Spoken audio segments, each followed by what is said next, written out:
Revelation chapter 5. The Scroll and the Lamb. The Sealed Scroll. The opening of chapter 5, verses 1 and 2. Then I saw in the right hand of the one seated on the throne a scroll written within and on the back, sealed with 7 seals. And I saw a mighty angel proclaiming with a loud voice, "Who is worthy to open the scroll and to break its seals?" The throne is still in view, and the one seated on it has not moved. But now John's eye is drawn to something in the right hand of the one on the throne. A scroll. The Greek is biblion, a rolled document, and it is described with care. It is written within and on the back, gegramenon esoten kai opisten, written on both sides, which in the ancient world meant a document so full that the writing had overflowed onto the reverse. Nothing more could be added. The contents were complete and fixed. And it was sealed with 7 seals, katesphragismenon sphragisin hepta, closed and secured 7 times over with the number of completeness. This scroll was shut, and shut perfectly. A first-century reader would have recognized the object at once, because sealed documents were part of ordinary legal life. A will was sealed and could be opened only by the rightful heir after the death of the one who made it. A deed of property, a contract, a record of debt, all of these were written, rolled, and sealed, and the seals could be broken only by the one with the legal right to break them. The image carries that weight here. The scroll in the right hand of God is a document of disposition, a deed of inheritance, a covenant record waiting to be enacted. Whatever is written in it cannot take effect until someone with the right opens it. The deeper background is in Ezekiel, who in his own throne vision was handed a scroll written on the front and on the back. The only other place in Scripture where a scroll is described exactly this way. And on it were written lamentations and mourning and woe. Ezekiel's scroll was a scroll of judgment against a covenant people who had broken faith, and he was told to eat it, and then to prophesy its contents against Jerusalem. John, soaked in Ezekiel, sees a scroll described in Ezekiel's words, held over a world about to be judged. The contents are not named here, but the book will name them. What spills out when the seals are broken, beginning in the next chapter, is conquest, war, famine, death, the cry of the martyrs, and the shaking of the old order.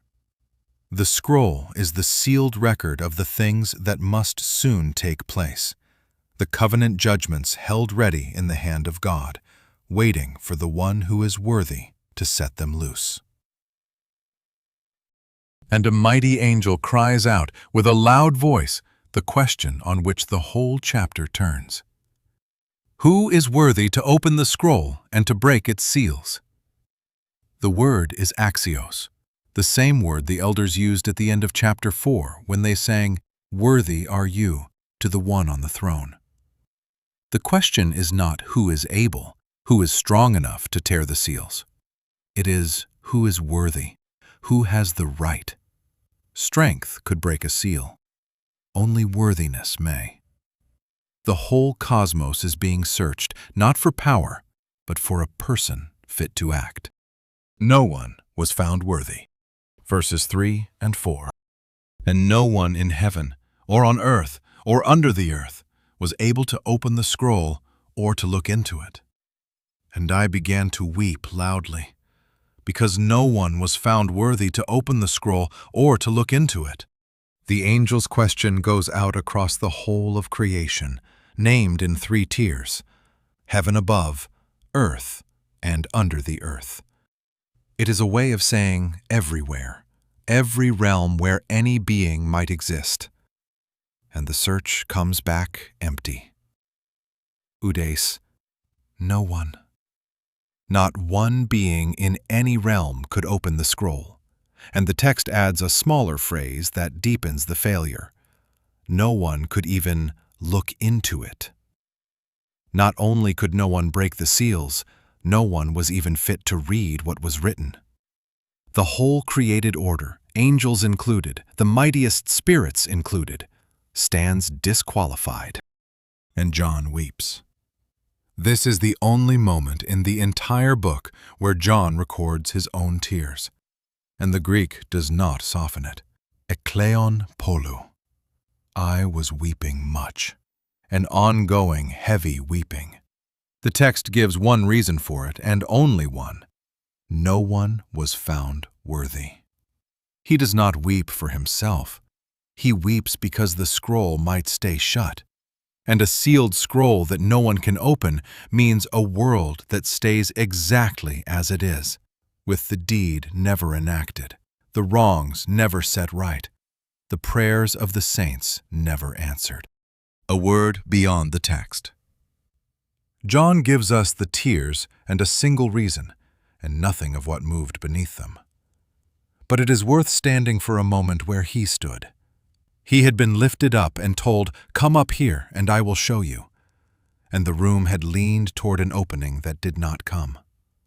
When a man cries out, and heaven produces no one, there is a moment, before the answer arrives, when he wonders whether the silence is itself the answer.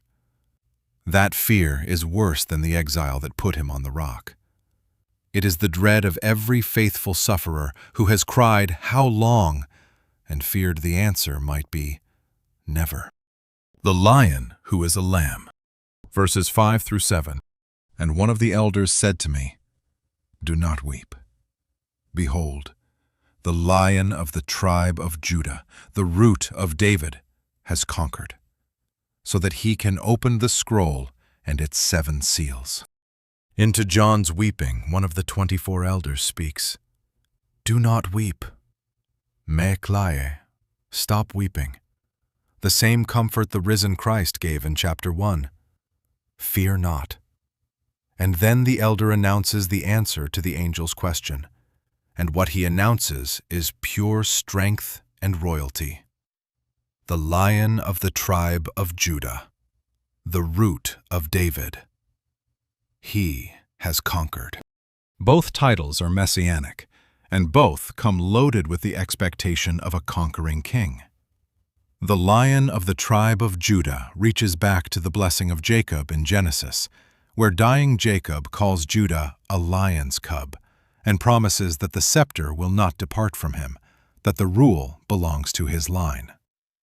The Root of David comes from Isaiah, the promised shoot from the stump of Jesse on whom the 7-fold Spirit rests, the one who will judge with righteousness and strike the earth with the rod of his mouth. These are the titles of the warrior Messiah Israel had longed for, the one who would come in power, break the enemies of God, and take the throne by force. The elder says he has conquered, enikisen, an aorist, a victory already won. The same verb, nikao, that ran through all 7 letters as the promise to the one who conquers. The lion has already done what the conquerors are called to do. So John turns to look at the lion. And here is the hinge of the whole book. And between the throne and the 4 living creatures, and among the elders, I saw a lamb standing, as though it had been slain, with 7 horns and 7 eyes, which are the 7 spirits of God sent out into all the earth. And he went and took the scroll from the right hand of the one who was seated on the throne. John hears lion. John turns to see, and what he sees is a lamb. The reversal is deliberate, and the Greek sets it up precisely. The elder's ear word is lion, the strongest of beasts, and the eyesight that follows is arnion, a lamb, and not even the ordinary word for a sacrificial lamb, but a diminutive, a little lamb, a lambkin. The most royal title in Israel's hope resolves, when John actually looks, into the gentlest and most vulnerable of animals. The reader is told to expect the Lion of Judah and shown a little lamb. This is not a correction of the lion language, as though the elder spoke wrongly. It is its interpretation. The lion conquers, the elder says, and when we look to see how the lion conquered, we find a slain lamb. The victory was won by being slaughtered. That is the gospel pressed into a single image, and it is the lens through which everything else in the book must be read. Every time the book speaks of conquering from here forward, this is what conquering means. And the lamb is standing as though it had been slain. The participle is esphagmenon, from sphazo, the word for the violent slaughter of a sacrificial victim, the cutting of the throat. And it is a perfect participle, which in Greek describes a past action whose effect remains in the present. The lamb was slain, and it still bears the slaying. The wounds are not erased. Yet the lamb is hestekos, standing, upright, alive, on its feet in the center of the throne. Slain and standing. The marks of death are carried by a living lamb. This is the risen Christ, and his resurrection does not undo the cross, but vindicates it. He stands in heaven forever as the one who was killed and lives. For the assemblies facing martyrdom, this is the whole hope in one picture. The lamb that was slaughtered is the lamb that is standing. And this lamb is not weak in the way a lamb is weak. It has 7 horns and 7 eyes. The horn, throughout the Old Testament, is the symbol of strength and kingly power. And 7 of them means power complete and perfect, omnipotence in the gentlest of forms.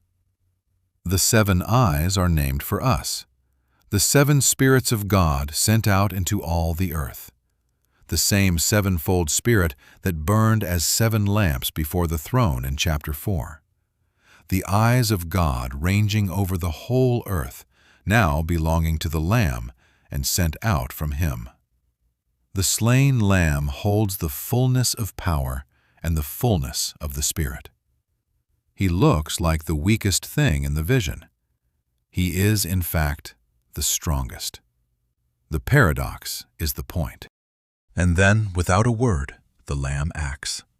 He went and took the scroll from the right hand of the one seated on the throne. The whole creation had been searched and found no one worthy.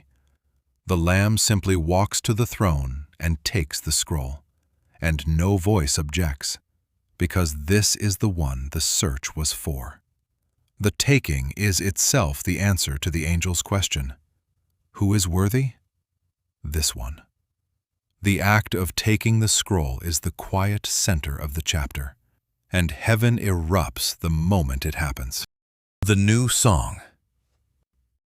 Verses 8 through 10.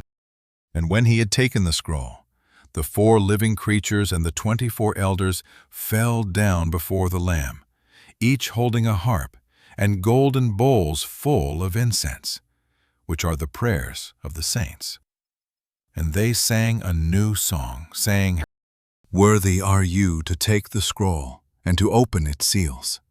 For you were slain, and by your blood you ransomed people for God, from every tribe and language and people and nation. And you have made them a kingdom and priests to our God, and they shall reign on the earth. The moment the Lamb takes the scroll, the same 2 companies that worshipped in chapter 4 fall down again, but now they fall before the Lamb.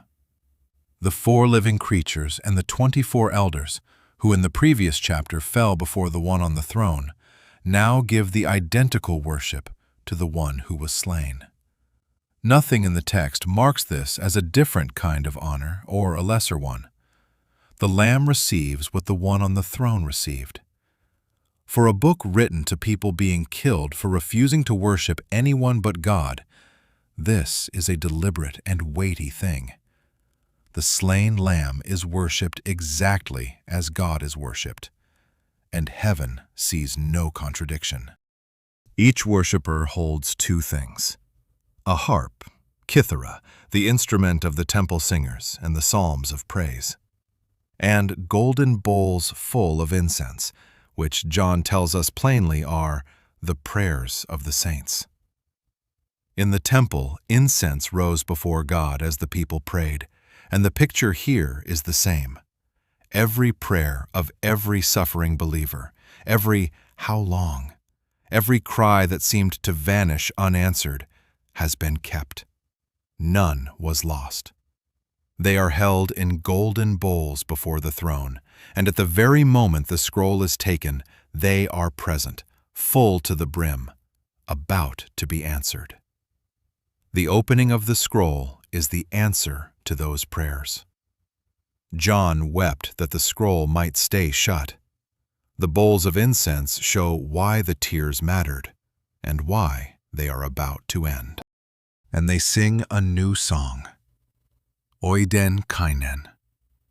In the Psalms, the new song is sung when God acts to deliver, a song that the old situation could not have produced because the new thing had not yet happened. The new thing has now happened.